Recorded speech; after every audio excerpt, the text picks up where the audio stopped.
Yes, and what can I do for you? ¡Siempre viva! ¡Live forever! Hola a todos, yo soy Belu. Yo soy Gaby. Bienvenidos a un nuevo capítulo de La Muerte nos sienta bien. Espero que hayan tenido todos una muy buena semana, un muy buen día. ¿Vos cómo estás, Gaby? Con dolor de cabeza me acabas de decir. Sí. Con una migraña desde el... Bueno, no vamos... Sí, desde el miércoles. No vamos a decir cuándo estamos grabando, pero todos saben que es el jueves. Eh, Pero sí, con migraña desde ayer. Así que ¿saben qué no vamos a hacer? No vamos a quedarnos hablando boludeces. No. Vamos a ir directo al capítulo.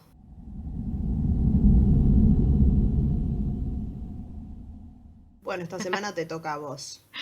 Sí, re... Fue rapidísimo. Normalmente te lo hago más largo, pero siempre estoy 3 horas haciendo y después al editar te queda de 1,5 segundos Sí. el sonido. Pero bueno, sí, como ya dijiste, el capítulo me toca a mí. Y voy a hablar sobre Dorotea Puente, una vecina ejemplar, según los vecinos, ¿no? La gente que vivía con ella. Pero Usaba ya unos sabes. lentes iguales a los míos. Sí. La próxima Dorotea. Faltan años igual. En cualquier momento. Bueno, les voy a contar. Dorotea Helen Gray, que era su apellido de soltera, nació el 9 de enero de 1929 en Redlands, California. Sus padres eran Trudy Mae Shades y el padre, que acá no sé muy bien porque creo que en un solo lugar encontré los nombres de los papás, entonces es como que no sé si se llamaban realmente así, me causó mucha gracia que se llame Jesse James Gray, el padre. Pero bueno, tenía padre y madre y ambos trabajaban como recolectores de algodón. Cuando Dorotea era una niña, su papá se murió de tuberculosis en 1937 y al Como año Nicole Kidman en Moulin Rouge. Sí. Pobre. Sí. Él no cantaba en una silla voladora, pero bueno, No sé, murió lo capaz se mismo. ponía pequeños trajecitos de diamantes. De algodones, porque hacían De trabajaban con algodones, algodón. claro. Así recolectaba. Bueno, pero nada, al año siguiente la madre tiene un accidente con una motocicleta, que acá no sé si es que la mamá iba manejando una motocicleta o tuvo un accidente que la chocó O una la pisa una motocicleta. motocicleta. Claro, pero bueno, la cuestión es que se muere.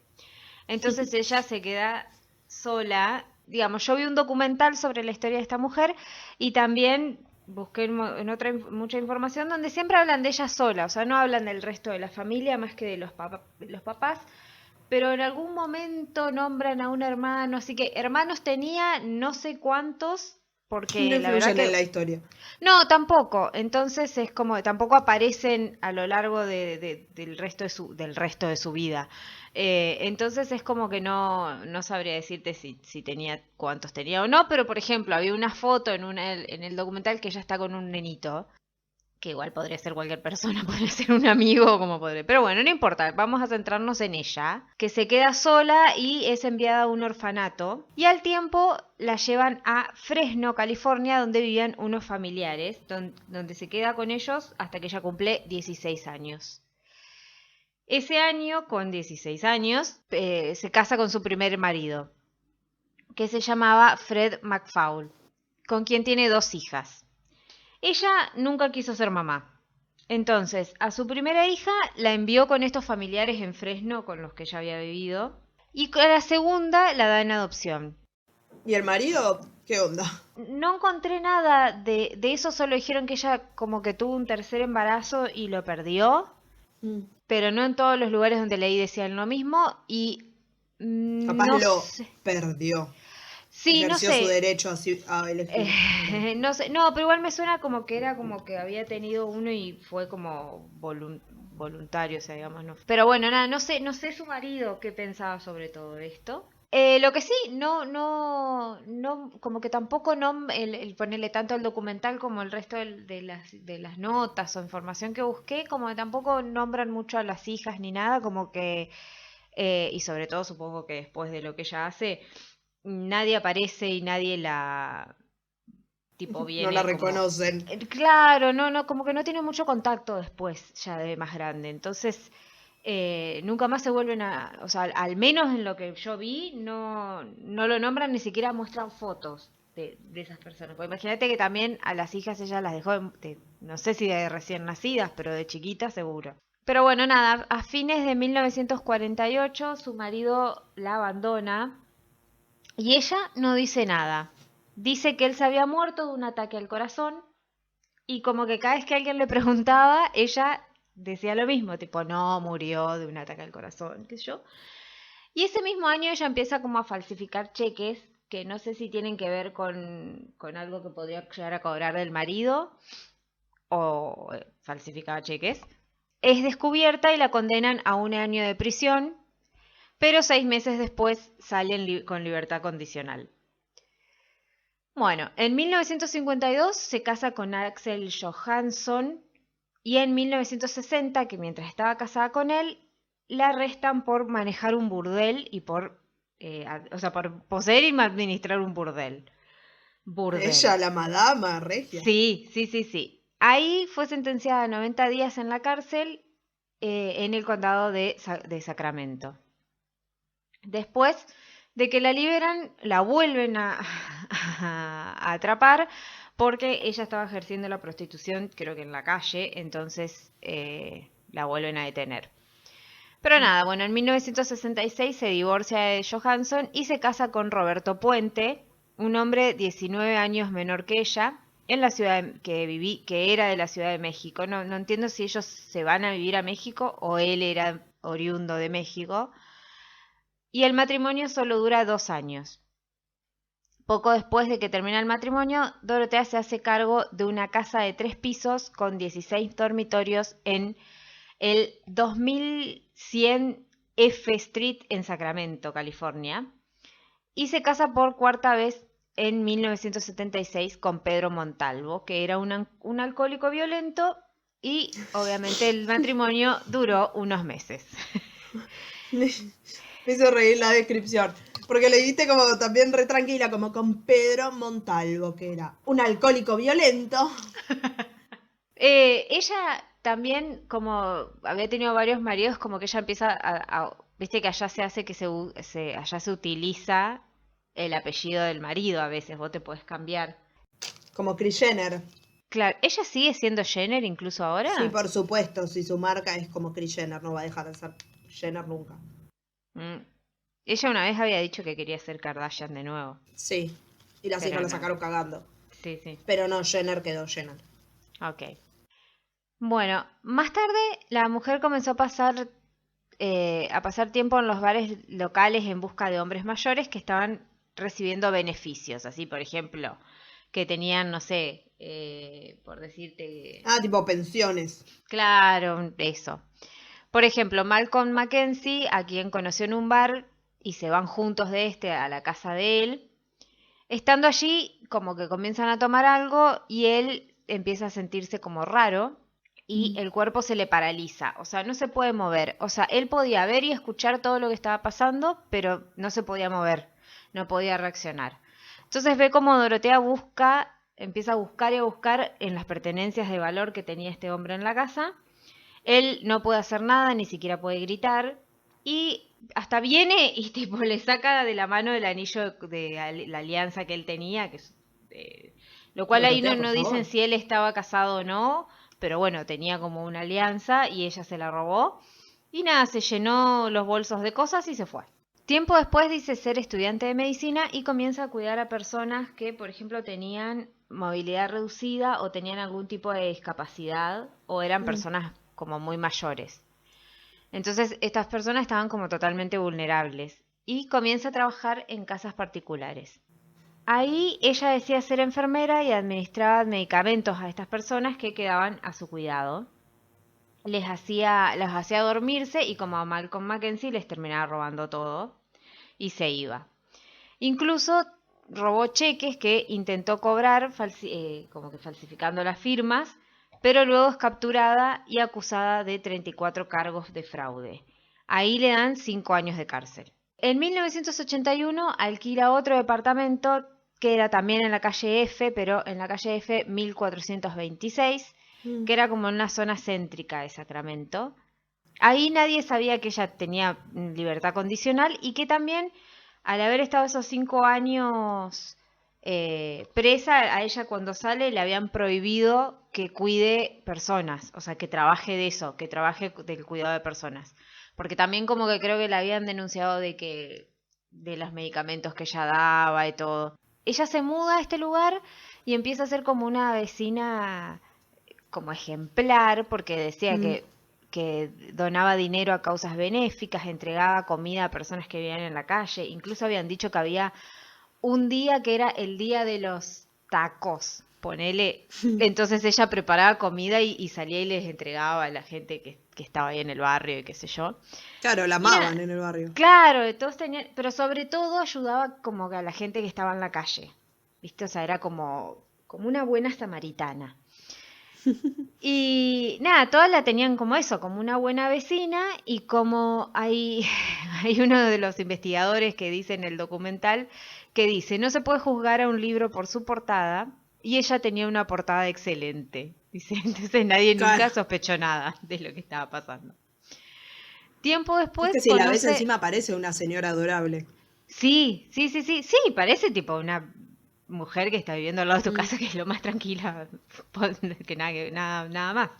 Pero bueno, tiempo después conoce a una mujer que se llamaba Ruth Monroe, que era pareja de un supuesto amigo de ella.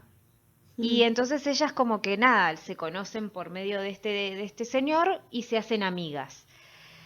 Deciden invertir en un restaurante que era como, yo me imagino tipo Dorotea hablando con Ruth diciéndole, ay, mi sueño es tener un restaurante, bla, bla, bla, bla. Entonces es como que dice, bueno, vamos a abrirlo entre las dos. Entonces Dorotea le dice que no tiene mucho dinero, entonces que puede poner una parte y todo el resto lo pone esta persona, Ruth. Entonces la familia de Ruth ve como algo medio raro, porque ve que su madre entregaba como mucho dinero para invertir en un lugar que no solo no funcionaba bien, pues no estaba, porque puede pasar que uno abra un local y no funcione, sino que también la otra mina no ponía un peso, absolutamente nada. Entonces era como que todo lo ponía la madre. Pero bueno, como la madre no decía nada y era como, bueno, listo, no se metan en mis cosas, listo, los hijos no hicieron nada, pero como que pasa el tiempo, el lugar parece que no funciona y además como que tenía muchos problemas financieros. Y además de todo esto, la pareja de Ruth, que se llamaba Harold, muere producto de un cáncer. Así es que Ruth en ese momento se queda sola y se queda como muy mal y se va a vivir con su amiga. Creo que es la peor decisión que pudo haber tomado esta mujer. Bueno, sí. Acá medio las amigas de Gilla Murano. Claro, y bueno, sí, es medio eso. Acá lo que no sé es si ella se va a vivir a esta casa donde ella alquila, que es después donde pasa todo el horror, o Dorotea en ese momento se va a vivir a la casa de... Porque me parece que todo es en la casa de Ruth, lo que pasa. Okay. Sí. Lo que pasa es que eso me quedó como medio confuso, pero bueno, no importa. Lo importante es lo que pasa después.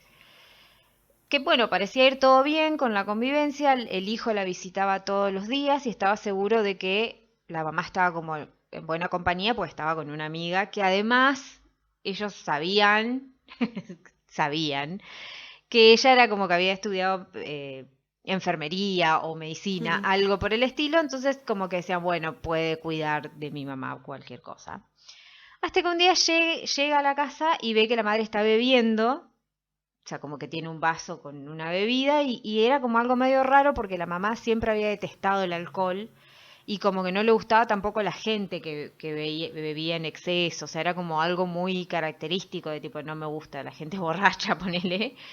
Entonces le dice, tipo, ¿qué estás haciendo? Y la otra le dice, no, en realidad no es alcohol, sino que es No le dice que no es alcohol, sino que le dice, no, es una bebida que me preparó Dorotea, que es para los nervios, que era como una especie de licor de menta, pero nada más. Bueno, nada. Como ya dije, la familia pensaba que ella era enfermera, era como, bueno, si le dio esto, tal vez puede ser que, no sé, se sentía mal y esto le haga bien. Pero nada, un tiempo después su hijo vuelve a verla, porque como ya dije, iba casi todos los días, y la empieza a ver cada vez más desmejorada a la madre. Ahí él le dice que bueno, no se preocupe, que Dorotea seguramente le va a poder cuidar, que cualquier cosa tipo le avisen y eso. Y se va, pero unos días después a él lo llama la hermana y le dice que Ruth acaba de morir. En la autopsia se encuentran como todo tipo de drogas y Dorotea dice que Ruth se suicidó. O sea, que se tomó un montón de pastillas y se mató. Pero los hijos no le creen. Entonces, esta les dice que se lleven las cosas de su madre, pero cuando tipo le van a... Por eso me parece que Ruth se había ido a vivir con Dorotea, ahora que lo pienso, porque es como Puede que ella ser, le dice, porque bueno, se quedó miren, en la estas... casa. Claro, me dice, tipo, estas son las pertenencias de su madre y les da un bolso, ¿viste? Claro. Y cuando ellos lo agarran, tipo, dice, che, está muy vacío esto. Y lo abre y no había nada. Entonces, No, la única pertenencia de tu madre era el bolso. es bolso, claro, sí. Entonces ahí Dorotea es como básicamente se había quedado con todo, nunca saben qué hizo con las cosas. Supongo que si tenía cosas de valor las habrá vendido. Y que por esa época era como que no sé si no se podía identificar que lo que ella había tomado haya sido por voluntad propia o porque alguien se lo haya dado. Como que la autopsia no especificaba mucho eso, entonces el caso queda como un suicidio, pero la familia sigue pensando que no. Es que, o sea, no tenés forma de difícil. saber, salvo que haya, no sé, golpes o algo que te pueda indicar una pelea previa. ¿Cómo diferencia? O sea, sí, tiene las pastillas en el estómago. Sí. ¿Cómo diferenciar si la obligaron a tomarlas, se las metieron, no sé, escondidas en quesito como a los perros? ¿O las tomó ella por voluntad propia? Y en este caso, esta persona como que sí tenía movilidad y podía hacer sus cosas, entonces tranquilamente podía tomar ella las pastillas. Claro. Porque tal vez si era una persona que no se podía ni mover y bueno, sí, ahí capaz sí quedaba como un poco sospechosa esta otra mujer. Pero bueno, no. Entonces nada, quedó ahí, que era eso. Ahora pasamos a lo que fue la pensión El Samaritano. Como ya había dicho que ella era toda una buena samaritana. Ese ruido que acabo de hacer y no me di cuenta son mis dedos. No sé si lo escucharon porque lo hice muy cerca del micrófono. Ya ve que se escucha como track, track. Sí, son mis huesos. Bueno, desde 1985 hasta 1988, ella administró esta casa que había alquilado, que quedaba en la calle F, donde recibía a personas que estaban en situación de calle, que no tuvieran familias o que tengan algún problema, por ejemplo, no sé, de adicción o alguna enfermedad o algo, y no tengan a nadie a quien recurrir, y no querían ir, por ejemplo, a los centros de, no sé, tanto de rehabilitación o esos centros donde pueden parar la gente que vive en la calle. Entonces ella como que ofrecía esa casa para esta gente. Les daba una habitación donde dormir, les daba comida para que tengan como un buen vivir. Lo que cobraba ella era los cheques que estas personas recibían como ayuda y se quedaba con ese dinero. Que vos podés decir, bueno, está bien, les daban esta plata que era como si fuera, no sé, una pensión para estas personas, o no sé, no sé cómo se le dice allá. Sí, sé de como lo que una me hablas. ayuda. Pasa también cuando ponele, tienen en tránsito, me sale. Pero nenes que están como en el sistema de adopción, Claro, también les dan pero plata como para mantenerlos. Pero acá igual estos se los daban a ellos, como que si fuera tipo una ayuda del gobierno porque vivías en la calle o porque Claro, tal cosa. un plan, ponele. Claro, una cosa así. Entonces ella lo que hacía era esperaba a que ellos cobren eso y se quedaba con esa plata. Ahí no figura si es que ella se quedaba con la totalidad del dinero o se quedaba con una parte, pero bueno, después veremos que se quedaba con la totalidad del dinero. Eh, Lo que no sé si se quedaba con la totalidad del dinero, pero veremos que se quedaba con la totalidad del sí, dinero. sí, sí, sí, sí. Porque, bueno, no, pero porque yo te digo, si vos recién entras y te digo, bueno, sí, está bien, te doy un lugar para dormir, un lugar para comer, qué sé yo, pero me quedo con toda la plata de tu plan, digamos, es como, para eso es tipo, como que si yo me estuviera pagando, no sé, un lugar donde estar. Así que supongo que lo que al principio tal vez se quedaba con una parte, pero bueno, después vamos a ver que se quedaba absolutamente con todo. Ella igual también como se aprovechaba de que muchas de estas personas que vivían ahí no tenían familias, entonces ella empezaba a figurar como titular para poder firmar y cobrar los cheques. Y nada, la pregunta que se hace en todos los lugares de ley era cómo no se daban cuenta que ella ya había falsificado cheques en su momento y la habían metido presa y cómo nadie se había enterado nada y era porque ella se cambiaba el apellido. O sea, en el momento en el que ella hizo los cheques, Pero igual, tenía... o sea, además si ella no lo dice, ¿cómo pretendían darse cuenta de algo? O sea, no es Sí, una pero... pregunta normal. Como alguna vez falsificaste cheques. No, no, no, te digo que cómo no se dieron cuenta, por ejemplo, no sé si iba a algún banco o alguna cosa que ella tenga antecedentes, capaz que si vos ponías tu nombre y tu apellido, capaz te saltaba algo, Claro. pero acá no porque era como que ella con el momento en el que ella hizo las estafas estas tenía el apellido de uno de sus maridos, que no recuerdo cuál era, y en este momento ella se hacía llamar Dorotea Puente. Claro. Entonces es como, si vos pones otros datos, ya está, y allá no sé cómo es, porque no tienen, no es como acá que vos tenés un número de documento, ¿no? No, pero ¿Es tienen el otra número de cosa? seguridad social, me parece. Ah, ok. Que ahí no es que te dan uno nuevo por cada cambio de apellido, me parece que es uno. Que siempre es el O sea, mismo. salvo que tuviera uno falso, no sé. O no lo necesitara Claro. para hacer esos Bueno, trámites, no sé. la cosa es que nadie nunca la descubrió. Y además de que ella cambiaba su apellido, ella también cambiaba como de aspecto. Y hay una de las cosas que a mí me llamó mucho la atención, porque una de las cosas que era que con respecto al aspecto era que ella se vestía y se maquillaba como una persona de casi, no sé, 60 y largos, 70 años más o menos, pero en realidad tenía 50 en ese momento. Entonces, obviamente tenía como un aspecto que parecía mucho mayor, que eso también hacía que la gente tipo le crea que era una persona buena y qué sé yo, porque era como, ay, pobre mujer, que cuidaba de la gente y nada, todo el mundo compró el personaje ese. Porque en el barrio como que nadie se dio cuenta hasta el momento en que empezaron a cavar en su jardín, o sea. Pero bueno, spoiler, había cosas en su jardín. Pero bueno, no nos adelantemos tanto porque, ¿qué pasó? Dentro de la casa donde ella aprovechaba su experiencia como enfermera, ella empezó a medicar a algunos de sus inquilinos y todos esos años era como que nadie sospechaba nada porque los inquilinos no tenían a nadie a quien ir y decir, che, mira, me estoy sintiendo mal o lo que sea. Mm. Y ella entonces podía seguir haciendo todo esto sin que nadie le diga nada y su casa seguía siendo una casa del horror sin que nadie se entere. Pero a mediados de 1987, una empleada de servicios sociales, que la llaman Judy, no sé si es su verdadero nombre, se hace cargo del caso de Álvaro González Montoya, que sufría esquizofrenia y había estado internado en un psiquiátrico. Al salir del psiquiátrico, él como que no se contacta con su familia y empieza como a vagar por las calles, por Sacramento, y ahí lo encuentran luego en un centro de rehabilitación, pero era como que de adictos, pero que él como que él no era adicto, entonces era como porque estaba ahí, era solamente porque necesitaba tipo estar en un lugar. Entonces la mujer, esta Judy, le pregunta si no estaría mejor en una pensión, si la medicación que le habían dado a él le hacía bien, y él les dice que sí. Entonces le dice, bueno, te voy a buscar un lugar para vivir, y alguien creo que le había comentado que la casa de esta mujer era un buen lugar, que esta mujer se cuidaba de las personas que estaban ahí y que se iba a sentir bien viviendo ahí. Entonces, nada, contacta a esta mujer para que lo puedan ingresar a, como lo llamaban a él, que era Bert.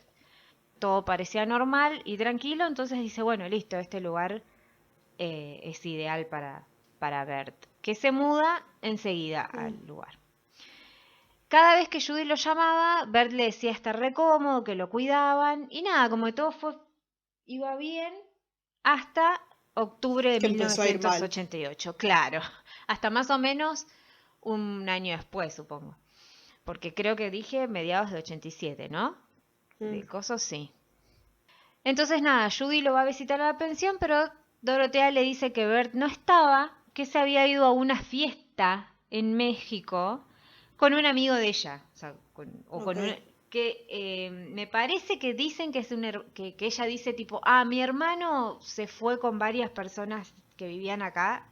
Dice eso, pero bueno, que era como que habían ido con varios inquilinos y que volvían luego del fin de semana. Ella se va, pero no está muy convencida porque dice, él no era como de ser así, tipo algo así espontáneo, sin avisar, sobre todo a ellos por después de este tiempo. Entonces nada, como que espera hasta el tiempo en que supuestamente ellos iban a volver, como que intenta llamar y no se puede comunicar con él. Y en un momento llama a la casa y logra hablar con otro de los inquilinos que se llama John Sharp, que le dice que él no había viajado y que en realidad como que nadie había viajado, sino que Bert se había ido y que no había vuelto más.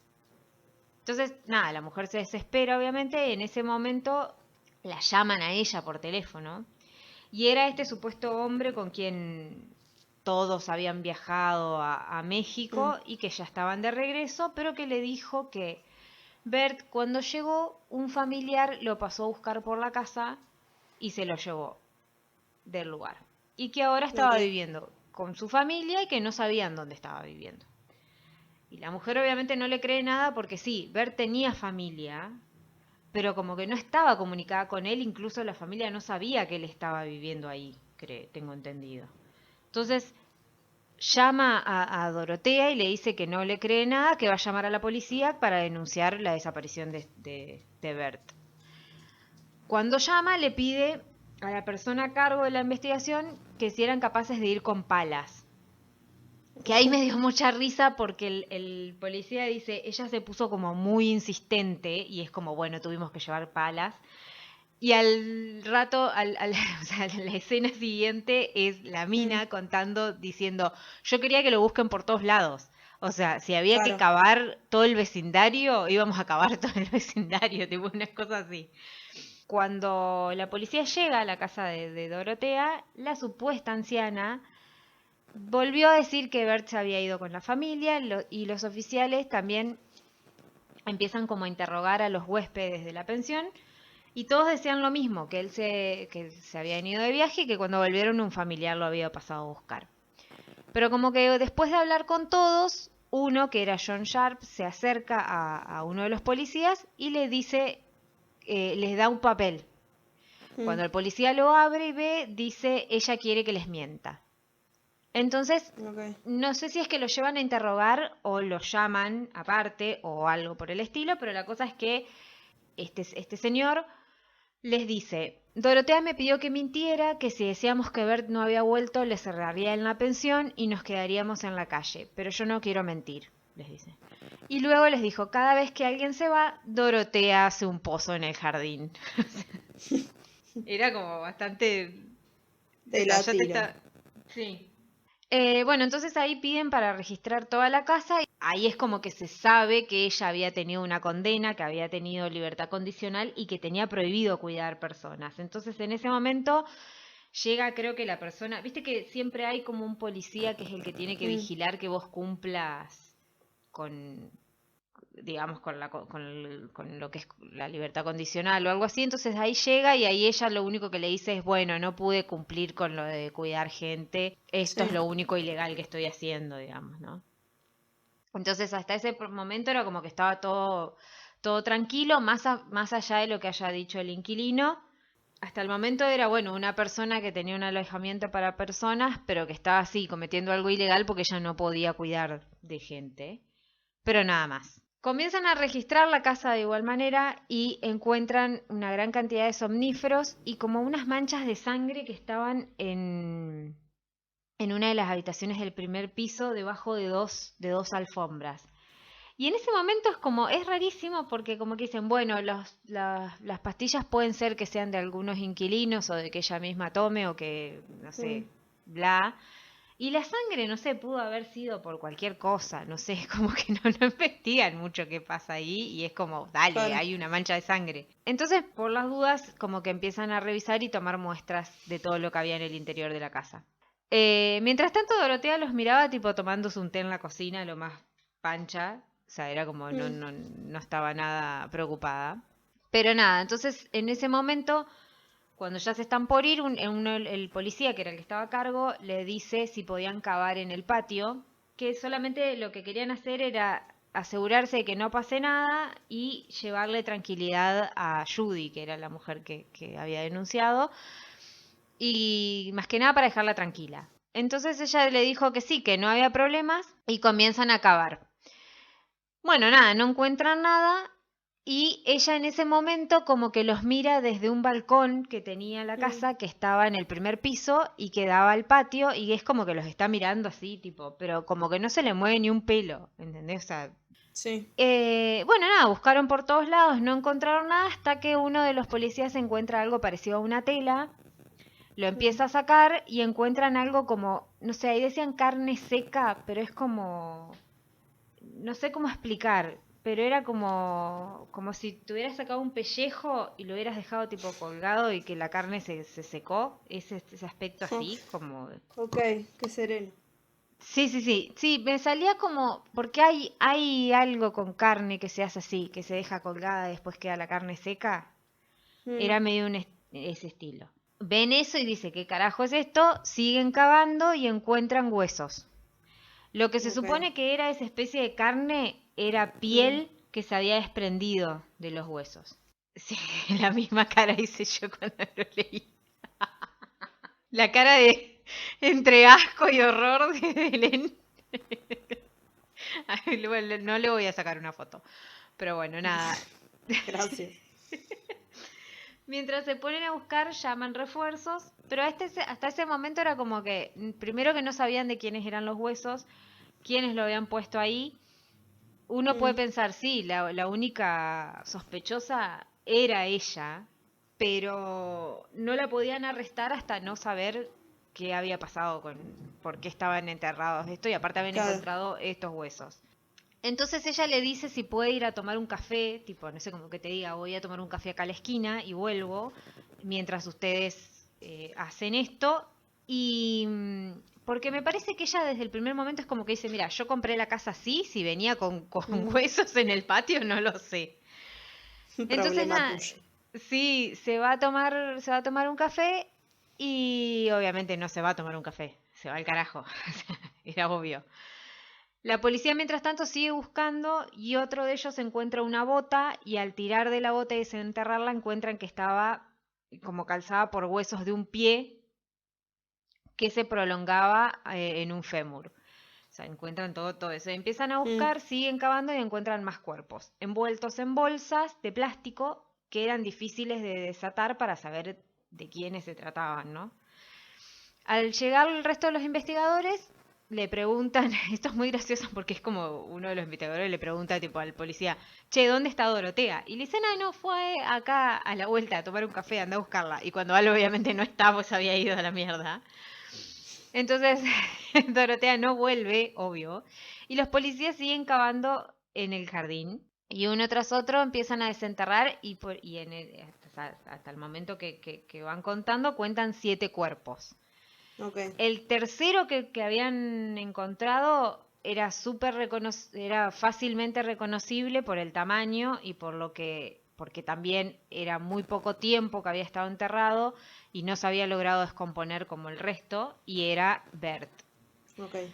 Después se supo que las víctimas por orden de aparición de los cadáveres que fueron identificados fueron León Carpenter, Dorothy Miller, Álvaro Montoya, o sea, Bert, Benjamin Fink, James Gallop, Vera Fage Martin y Betty Palmer. Todos estos habían sido huéspedes del samaritano. Y los cheques de estas personas seguían siendo cobrados por Dorotea. Incluso cuando habían muerto, que no se sabe a partir de cuándo, pero supongo que apenas ella empezó a hacerlo funcionar, Mm. seguramente desde ahí. Porque había muchos que ya eran hueso, digamos. O sea, el único Claro. que no estaba tan Ya descompuesto era llevaban un tiempo. Claro. Dorothy Miller fue encontrada con los brazos pegados al pecho con una cinta adhesiva y Benjamin Fink tan solo portaba unos calzoncillos a rayas. Igual qué Em, fuerza tenía la vieja, porque no era una mujer grandota o musculosa, Eso es lo que como para pensé andar todo el moviendo tiempo, cuerpos. si había sido solo ella. ¿Viste la que había inventado? Porque yo lo que en todos lados donde vi era ella la que había enterrado a todos estos. Pero decís, bueno, sí está bien, está muerto, pero es peso muerto también. O sea, es re pesado. ¿Sí? Entonces, la verdad que no sé si alguien la ayudó y nunca se supo o realmente sí fue ella sola que tenía fuerza como para hacer todo esto tranquila. Pero nada, Betty, bueno, también otra de las personas que habían sido encontradas fue Betty Palmer, que había sido enterrada en camisón sin cabeza ni manos. Perdón, yo había dicho Leon Carpenter, era Leona Carpenter, que fue vista por última vez, o sea, se ve que lo habían contado los inquilinos, que la habían visto en el sofá de ahí de la casa como agonizando y la policía encontró el hueso de su pierna sepultado en el jardín. No sé si encontró el resto del cuerpo. Solo el hueso de la piel. Sí. Bueno, eso me hizo acordar, ¿te acordás al que habías contado vos? Que nunca se encontró la cabeza y que solo se encontró el torso. Sí, el de la vecina. Sí. Nada, dan aviso para que el rostro de esta mujer salga en todos lados, porque la estaban buscando, obviamente, y piden la captura. Dorotea, para ese entonces, ella estaba en Los Ángeles y se hospedaba en un motel. Pero una noche, un hombre del lugar la reconoce cuando la ve en un bar tomando algo. Llama enseguida a la Mm. policía, que se dirige directamente hacia el lugar. No sé cómo hacen, pero logran dar con el motel donde ella estaba y la arrestan. Desde Los Ángeles hacen como todo un operativo porque la escoltan.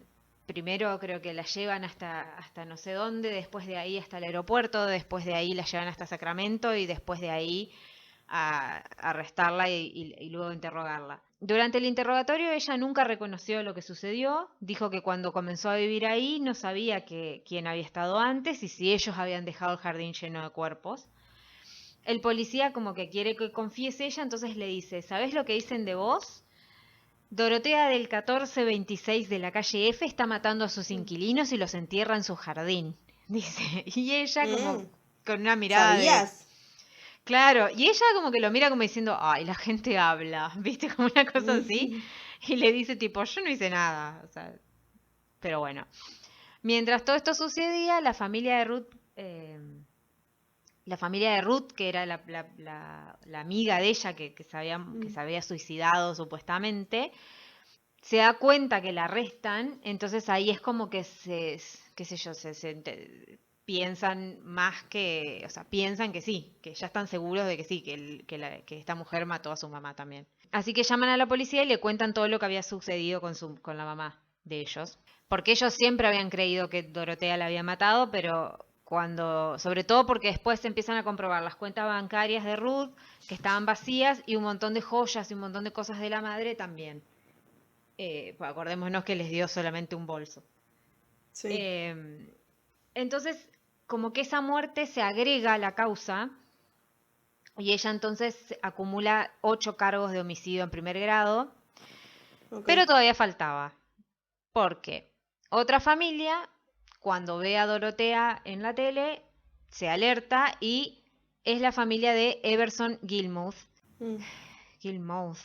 Bueno, que contaban que el hombre estaba como comprometido con ella y que no sabían de él hace muchísimo tiempo, como que no habían podido comunicarse con él por mucho tiempo, y que al ver lo que habían sucedido con los cuerpos en el jardín, como estaban asustados de que una de esas personas sea el padre. Ok. Este hombre había empezado a salir con ella, o sea, había empezado a tener una relación con ella por correspondencia cuando ella estaba detenida. Viste que hay gente que habla con presos y Sí, se sí, sí, enamora sí. de presos.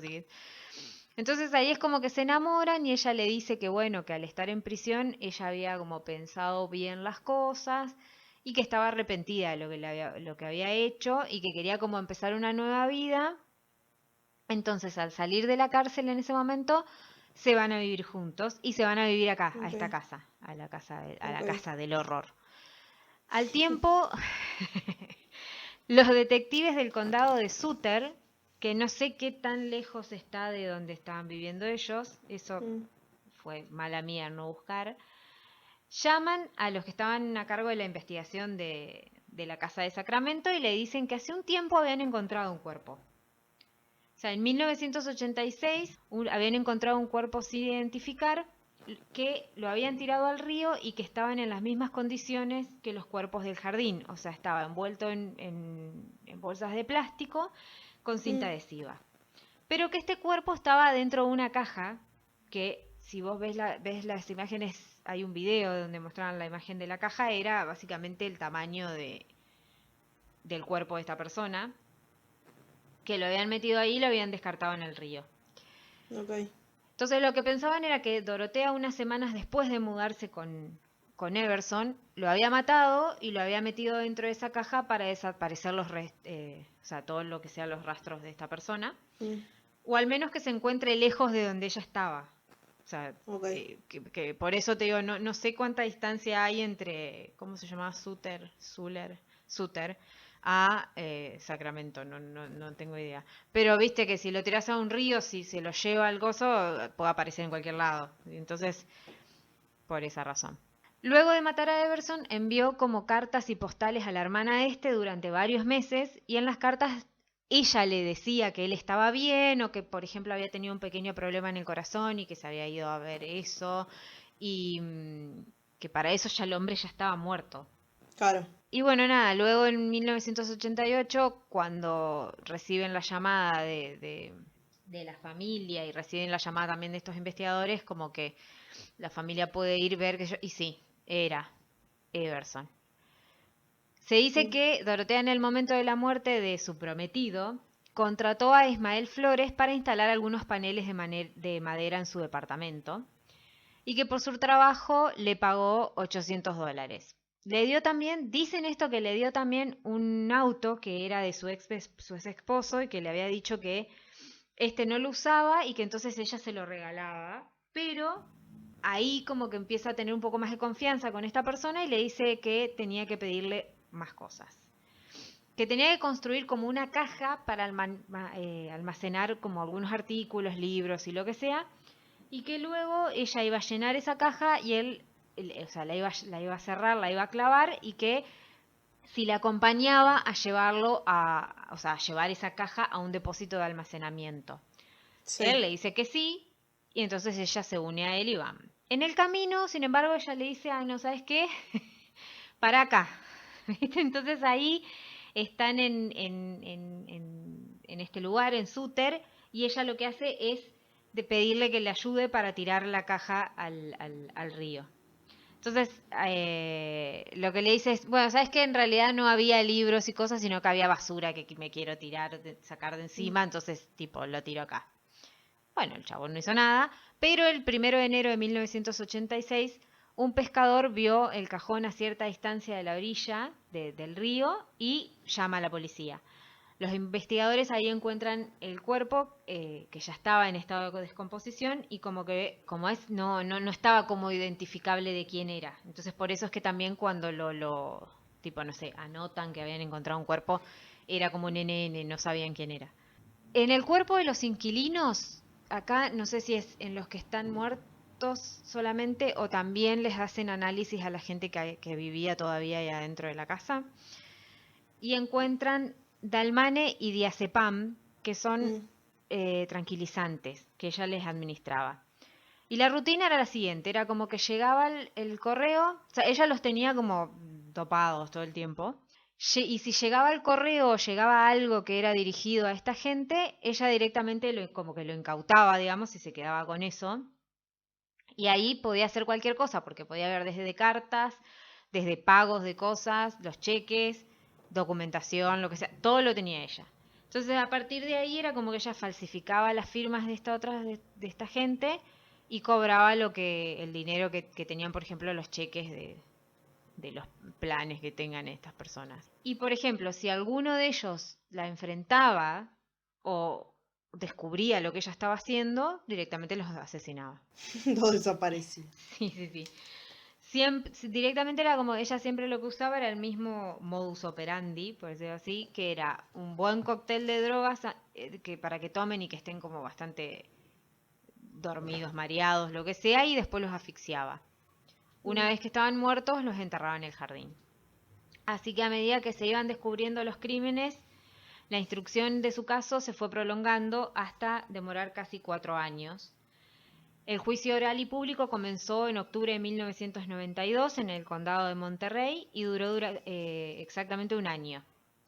La fiscalía llamó a 130 testigos y sostuvo que Puente había usado somníferos para dormir a sus inquilinos y bueno, luego asfixiarlos. Los defensores de ella subieron al estrado a decenas de personas que aseguraban que Dorotea era una vecina servicial y bondadosa, incapaz de cometer los crímenes de los que se le acusaban. Pero bueno, una cosa es vivir fuera de la casa, otra cosa es estar en esa casa, ¿no? Obviamente. Entonces, durante todo ese tiempo, Dorotea mantuvo como...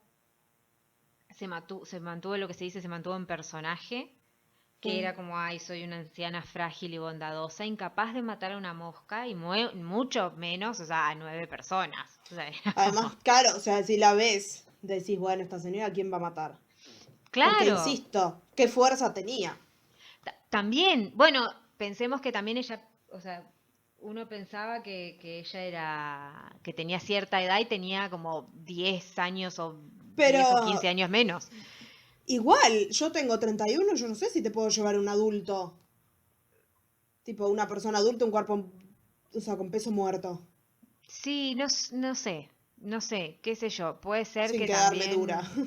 Sí, eso. Porque sobre todo cuando la persona está muerta es como que pesa mucho más todavía. Claro. Pero bueno, no sé, capaz ya tenía todo listo y solamente lo llevaba y tipo era ¡tuc! Y después los enterraba, ¿viste? Era como no mucho más. Lo ponía en una carreta como Lisa Niñera. Sí. Igual se tomaba todo el trabajo porque primero que también los metía en esos cosos de plástico. Porque también pensaba esto, no sé cuánto tiempo estaban los que ya estaban descompuestos, pero hay olor, por más que esté enterrado, ¿o no? No, pero desde afuera no sé si se siente el olor a podrido del área enterrado. Si no, Sé los que cementerios, bueno, los cementerios están dentro de un coso. Pero, o sea, si está por bien eso enterrado, no debería. por eso es que ella también los ponían, porque en un momento dicen algo sobre el olor, pero creo que como queda de, bueno, debe ser basura, una cosa así. Pero bueno, nada, ella intenta seguir con su papel de anciana frágil, pero para algunos era como muy tarde porque ya había como demasiada evidencia en su contra, aunque hubo quienes la creyeron, o sea, le creyeron esa cara de anciana buena que tenía, y los 12 ciudadanos elegidos para juzgarla entonces demoraron horas en dictar el fallo porque había quienes no le creían nada y había quienes que sí. Se supo después que analizaron uno por uno los cargos de asesinato y que por lo menos 3 de los jurados estuvieron a punto de declararla inocente de todos. Ahí es como que el resto dijo, no, o sea, empezaron a insistir. De ninguna manera. Claro, y ahí entonces empezaron a mostrar, pero mirá, hay prueba de esto, hay prueba del otro, hay prueba de qué sé yo, entonces bueno, nada, lograron convencer al resto. Yo no sé cómo es el tema de la deliberación que tiene el jurado y cómo hacen para llegar a que te acusan y a que no, pero la terminan acusando de 3 muertes y la condenan solamente por esas 3. Lo que se pretendía hacer era acusarla de 3 asesinatos y de 6 presuntos asesinatos, donde ahí incluían a Ruth, a Everson y a Bert, que era como lo más, o sea, no sé si yo soy mega boluda o qué, pero para mí esos 3 eran los más, como los más seguros que los había matado ella, o sea, sí. Porque los otros está bien, sí, capaz justo lograban ver que había algo o había alguien que había visto algo o lo que sea, pero estos 3 era como muy obvio que había sido ella. O sea, si no, ¿quién? Pero bueno, nada, el jurado habló y fue así. El juez dictó una sentencia de 3 cadenas perpetuas sin posibilidad a libertad condicional y Dorotea fue a parar a la Penitenciaría Central de Mujeres de California. Allí concedió entrevistas en las que sostuvo siempre su inocencia. Decía que todos sus inquilinos habían muerto de causas naturales y que si los había enterrado en el patio era porque temía que la descubrieran de que ella estaba nuevamente interactuando con ancianos o con lo que sea, que ella estaba como violando esas condiciones de la libertad condicional que tenía, que le prohibía cuidar a alguien. Entonces dice que ella los cuidaba, les daba de comer, que reconocía que ella había cobrado los cheques, pero que ella no los había matado, que los había enterrado en este jardín porque no quería avisar a la policía y no quería volver a la cárcel por haber Pero además que cuidado de se te gente. mueren todos, señora. Claro. Nada, luego se supo que las donaciones que daba esta mujer a caridad eran, por ejemplo, ropa o cosas materiales que eran de los inquilinos que estaban viviendo en el lugar.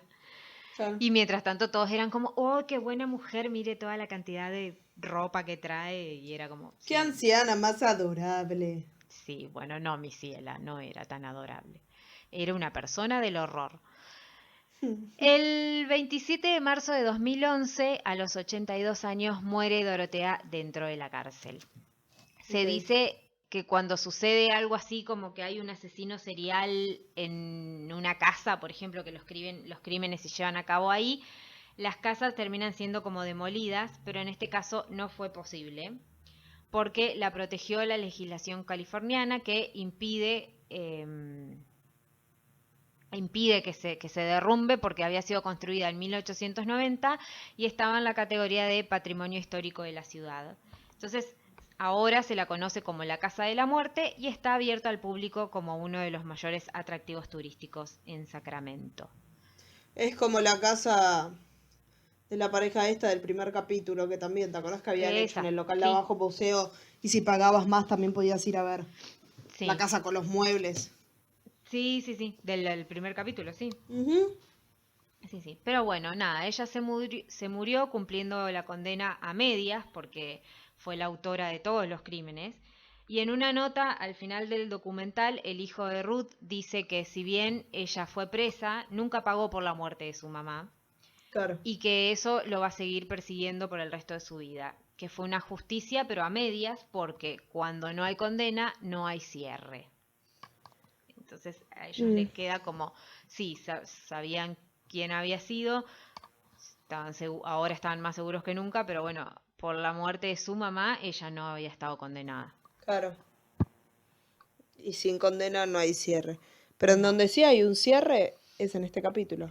Sí, señora. Porque, como todas las semanas, después de este apasionante episodio con la historia de Dorotea Puente, les decimos que pueden encontrarnos en todas las plataformas en las que se escuchen podcast, como Spotify, Google Podcast, Apple Podcast y demás. También estamos en YouTube, nos encuentran como La Muerte No Sienta Bien Podcast. Pueden pasar, likear, comentar, suscribirse, activar la campanita, todas esas cosas que siempre les piden los youtubers. Vayan y háganlo con nuestra cuenta, que lejos estamos de ser youtubers. Y también tenemos un Instagram en el que subimos todas las semanas las fotos de todos los capítulos, así que ahí verán todas las fotos relacionadas al caso Dorotea Puente. ¿Y cómo es nuestro Instagram, Gaby? @La Muerte No Sienta Bien. Y también tenemos un mail que es lamuertenosientabien@gmail.com. Un mail en el que nos siguen llegando herencias de Falsa. ancianos Dorotea griegos. En cualquier momento nos llega el mail con: hola, tengo la herencia de Dorotea Puente. Son 6.5 millones de dólares. Y vas y te dan un bolso vacío. Y nada, eso. O carne seca. No, Te mentira. dan carne. Pero O carne seca dentro de un bolso casi vacío. qué asquito. Y con eso nos vamos. Sí. Que tengan una buena semana, que sueñen con los angelitos y con carnes secas. Y con esto nos vamos. Adiós. Adiós. Yes, and what can I do for you?